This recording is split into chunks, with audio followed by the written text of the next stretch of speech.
하나님 말씀 시편 90편 10절에서 12절까지의 말씀입니다. 말씀을 받기 위한 우리의 고백을 먼저 드립니다. 우리의 형편과 마음을 가장 잘 아시는 하나님, 이 시간 주의 말씀을 받겠습니다. 말씀하여 주옵소서. 주님의 모든 말씀에 즉각 순종할 수 있도록 주님의 크신 사랑으로 나를 회복시켜 주소서. 아멘. 시편 90편 10절에서 12절 세 절 말씀 우리 한 목소리로 같이 읽습니다. 우리의 연수가 70이요 강건하면 80이라도 그 연수의 자랑은 수고와 슬픔뿐이요 신속히 가니 우리가 날아가나이다. 누가 주의 노여움의 능력을 알며 누가 주의 진노의 두려움을 알리이까. 우리에게 우리날 계수함을 가르치사 지혜로운 마음을 얻게 하소서. 아멘.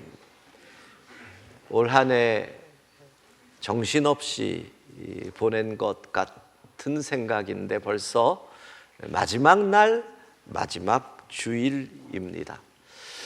저는 늘 한 해 마지막 주일 설교를 할 때는 어떤 주제로 본문과 내용은 바뀌지만 늘 올해 마지막 날이 내 인생의 마지막 날이라고 가정하고 남은 며칠을 어떻게 사는 것이 지혜로우냐, 이렇게 매년 12월 마지막 주 설교를 그렇게 해왔습니다. 오늘도 마찬가지입니다. 오늘이 내 인생의 마지막 날이라면 나는 어떻게 살아야 하는가?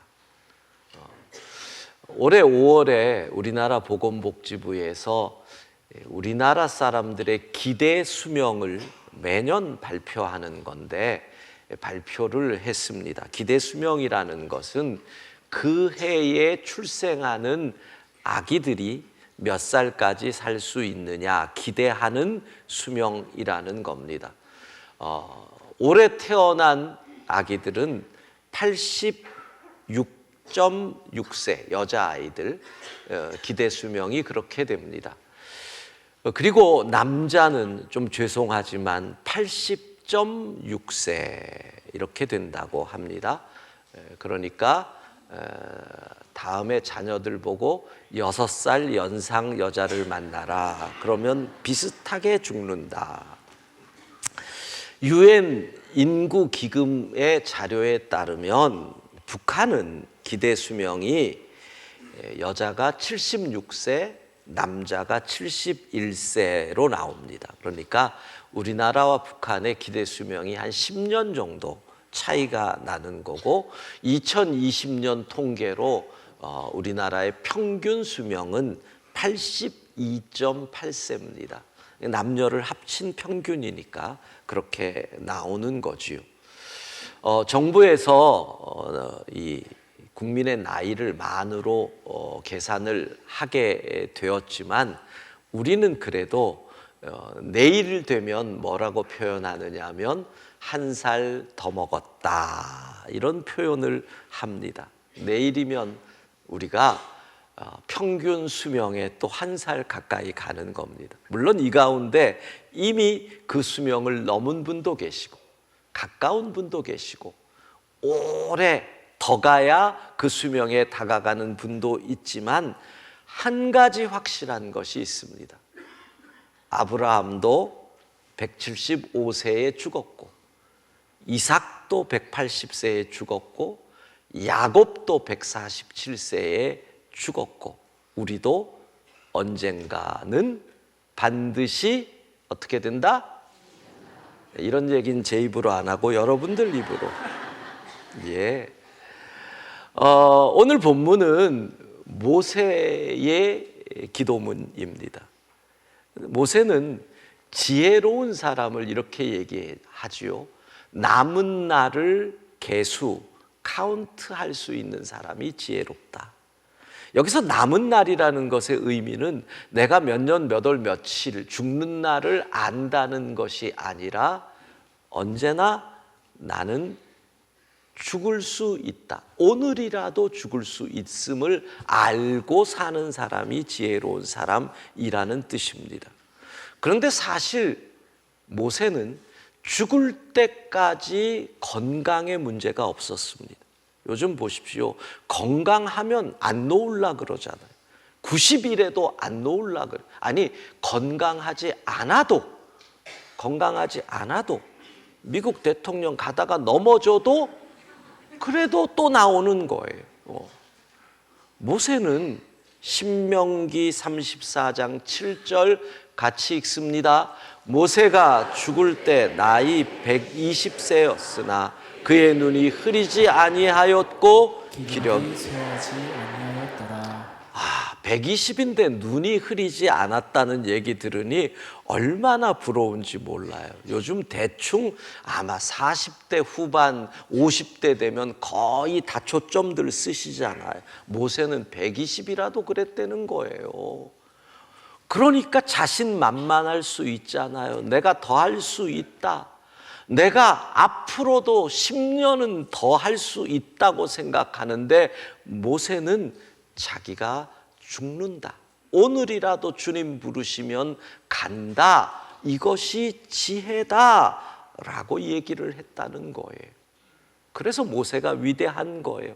건강하나 죽음을 생각하는 사람. 요즘 화두가 그거예요. 노후 준비. 은퇴한 이후 준비.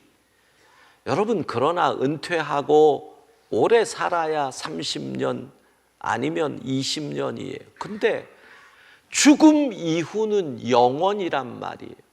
그러면 누가 지혜로워요? 노후 준비보다 사후 준비를 하는 사람이 진짜 지혜로운 사람이지요. 오늘 우리는 생각합니다. 오늘 내 인생 마지막 날이라면 나는 어떻게 해야 할 것이냐. 먼저 본문에서 모세는 참 시간이 빠르다부터 시작을 해요. 90편 10절 같이 읽습니다. 우리의 연수가 70이요 강건하면 80이라도 그 연수의 자랑은 수고와 슬픔뿐이요 신속히 가니 우리가 날아가니. 시간이 빨리 가요, 천천히 가요? 빨리 간다고 하신 분들은 연세가 많으신 거예요. 20대, 30대는 빨리 간다고 안 느낀대요. 그러니까 지금 30대도 빨리 가요 한 분은 속이 늙은 분들인 거죠. 예. 빨리 갑니다. 날아간다라는 거예요. 그래서 이 시간, 생명, 죽음, 이 상황 속에서 남은 날을 헤아리는 지혜로운 사람이 되기 위해서 올해 마지막 날 우리가 해야 할 일이 무엇인가를 생각하는 거예요. 그러니까 늘 생각하라는 거예요. 올해 마지막 날이면서 동시에 뭐라고 생각한다? 내 인생의 마지막 날이라고 생각하고 겸손하게 내 삶을 들여다보자는 거지요. 첫 번째가 삶의 우선순위를 재확인하라는 거예요. 무슨 말이에요? 정말 중요한 일을 위해 내가 시간을 썼나를 생각하라는 거예요. 우리가 진짜 중요하게 여기는 것을 거기에 시간과 돈과 마음을 쏟아야 하는데 덜 중요한 일에 시간과 마음을 쏟으면 이거 어리석은 사람이잖아요. 지난 주간에 우리 지역에서 화재가 나서 큰 슬픔이 있었는데 여러분, 집에 화재가 나면 뭘 갖고 나갈 거예요? 진짜 중요한 거 갖고 나가야 되잖아요. 옛날 어른들은 통장 그랬단 말이에요. 요즘 그거 필요 없어요. 통장 불에 타도 전혀 상관없어. 진짜 중요한 거를 가지고 나가야 되잖아요. 내 삶에 있어서 진짜 중요한 게 무엇인가? 우선순위를 재점검하고 하자는 거예요. 사람들에게 물어봐요. 당신의 삶에 가장 중요한 게 뭐냐? 그러면 거의 대답이 이렇게 나와요. 가족. 근데 지난 한 해를 돌아보면 가족은 늘 2순위, 3순위였어요. 이유는 뭐예요? 바빠서. 이유는 뭐예요? 내가 이렇게 해야 우리 가족 먹여 살리지. 여러분, 뭘 그렇게 먹여 살릴라 그래요? 마음 조금 내려놓으면 되지요.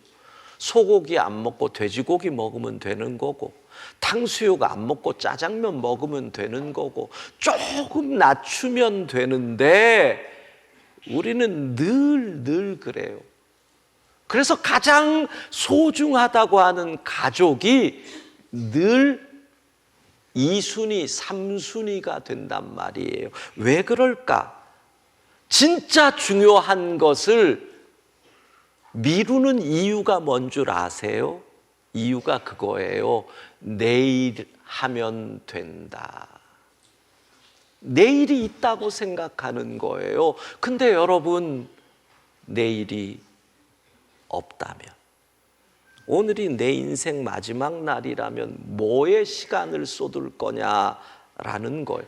내일이 있다는 말은요, 진짜 큰 소망의 언어예요. 그렇잖아요. 실패한 분에게 내일이 있다라 그러면 다시 시작할 수 있다, 나는 할 수 있다, 소망의 언어예요. 근데 맨날 내일로 미루고 핑계대는 사람에게 내일이 있다는 말은, 그거는 정말 게으름의 언어잖아요.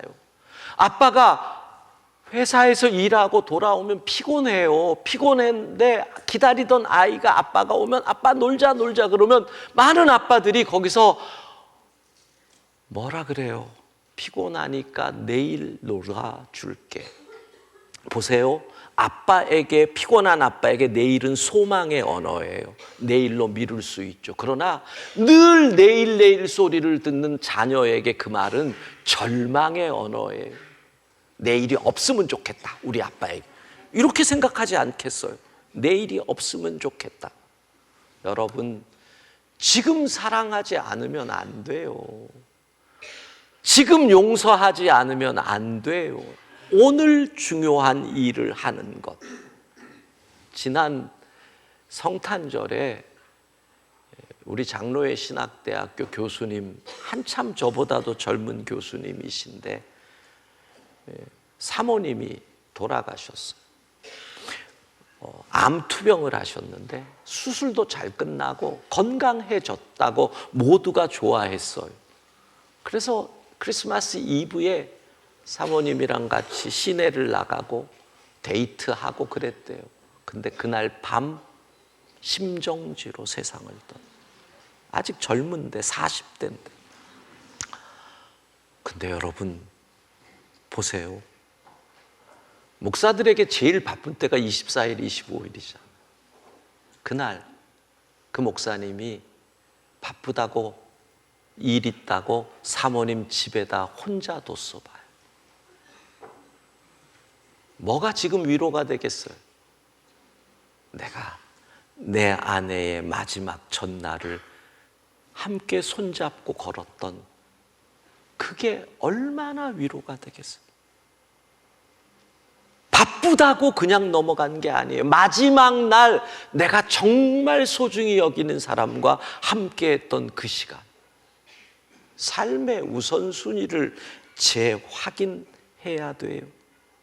언제든지 부르시면 가는 거예요. 자, 제 말을 따라 하세요.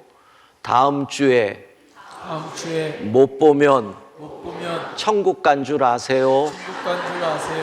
이 마음으로 살으라고요. 다음 주에 못 보면 천국 간 줄 아세요? 그러고 오늘을 살아가는 거예요. 예. 아멘 하니까 조금 갑자기 못 볼 것 같다는 생각이 들고, 2023년 마지막 날 오늘 우리가 할 일이 지금 사랑한다, 지금 손잡는다, 지금 용서한다, 지금 함께 간다. 두 번째, 우리가 오늘 할 일, 내 인생 마지막 날이라고 생각하면 비밀의 서랍을 정리하는 거예요. 노후가 되면서 많은 분들이 생각하는 것이 자녀들에게 유산을 미리 어떻게 세금을 절약하며 줄 수 있느냐. 그래서 재산들을 정리를 많이 한대요. 요즘은요 50대 후반 60대 초반 되면 자녀들에게 5천만 원 증여를 한대요. 왜? 10년간 증여하면 증여세가 10년간 5천만 원까지는 세금이 없으니까. 그래서 50대 후반 60대 초반에 5천만 원 주고 10년 후에 또 5천만 원 주고 그러면 세금 없이 줄 수 있다. 뭐 이래가지고 한대요. 5천만 원 있으면 좋겠다. 그런 식으로 정리를 한단 말이에요. 그런데 비밀의 서랍을 정리하라는 건 뭐예요? 이재철 목사님의 글에 죽음을 이렇게 설명을 했더라고요. 죽음이란 누군가 내 허락도 없이 나의 서랍을 열고 내 허가도 없이 내 장을 열어 내 물건을 챙기고 내 것을 정리하는 것이 죽음이래요. 그러면 여러분, 지금 누군가는 내 서랍을 못 열죠. 지금 누군가 내 장을 함부로 열고 뭐 물건 못 옮기죠. 그러나 그날은 다 열어 제껴요. 그거 아시죠? 여러분 부모님이 돌아가시면 세무당국에서 10년간 거래 기록을 은행에서 다 봐요. 은행, 증권회사 다 봐요. 10년이에요. 그러니까 10년간 누구에게 간 돈이 정확하지 않으면 그게 상속과 합치거나 증여가 돼버려요. 그러니까 지금부터 가셔서 10년 통장 잘 뒤져보세요. 그게 반드시 거기서 먼저 돌아가시고 세금 문제 걸리는 분들 보면 다 10년 자료에서 문제가 됐다라는 분들 얘기를 많이 듣거든. 그런데요, 여러분의 통장은 열어도 깨끗할까요? 여러분의 서랍, 여러분의 이메일, 여러분의 핸드폰 누가 뒤져도 오래 가기 전에 내 서랍 정리하자는 거예요. 비밀 금고를. 사실 우리가 정리하지 않는 두 가지 이유가 있어요. 첫 번째는 누가 알아? 비밀 모른다. 근데요, 오늘 본문 봐요.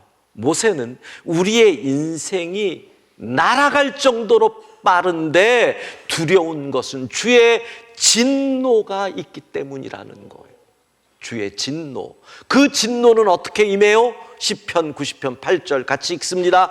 주께서 우리의 죄악을 주의 앞에 놓으시며 우리의 은밀한 죄를 주의 얼굴빛 가운데 숨길 수 있다 없다?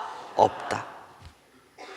주 앞에서 감출 수 있는 게 없기 때문에 그래서 오늘 우리가 할 일 비밀의 서랍 정리하기. 또 정리하지 않는 이유가 아까와 마찬가지예요. 내일 하면 된다. 내일 하면 된다. 우리는 그냥 믿어요. 내게 내일이 있다고 늘 믿으니까 죄악도 내일로 미룬다는 거예요. 가끔 손님이 오면 저희 집에 이제 저녁 식사 하시고 좀 늦게 가면 그때부터 집 정리가 시작이 되잖아요. 설거지 해야 되고 청소해야 되고 피곤하니까 제가 도와주면 금방 끝나거든요. 저는 어떤 방법으로 도우냐면 그만 자고 내일 하자. 이제 이렇게 저는 돕는 방법을 택하지요. 내일이 되면 전 도망갈 수 있으니까 일터로. 왜 지저분한 것을 그냥 둬요? 내일이 있다고 생각하니까. 설거지 해야 되는 거 오늘 해야 되는데 내일이 있다고 생각하니까 여러분 2023년 오늘이 나의 마지막 날이라고 생각해 보면 그 마음으로 우리에게 감추어진 비밀의 서랍들을 열고 숨겨진 죄악을 깨끗이 정리하는 그리고 새롭게 새해를 맞이해야 합니다. 옆에 분에게 이렇게 얘기합시다. 비밀의 서랍을 깨끗이 정리합시다. 비밀의 서랍을 깨끗이 정리합시다. 세 번째, 우리가 오늘 해야 될 일, 은혜를 붙잡아야 됩니다. 여러분 생각해 보세요. 생각해 보세요. 오늘 죽어요. 그러면 나에게 내 앞에 뭐가 기다려요? 심판이 기다리잖아요. 심판이 기다려요. 주님 앞에 감출 것이 없어요. 내가 어떻게 주의 심판을 피할 수 있어요? 여러분, 하나님의 재판은 무전유죄, 유전무죄가 아니에요. 이 심판을 대비하는 방법은 최고의 변호사를 쓰는 거예요. 김앤장을 쓰든지 이앤박을 쓰든지 최고의 변호사가 누구예요? 우리 주 예수 그리스도. 그분이 우리를 변론하셔야 되는 거지요.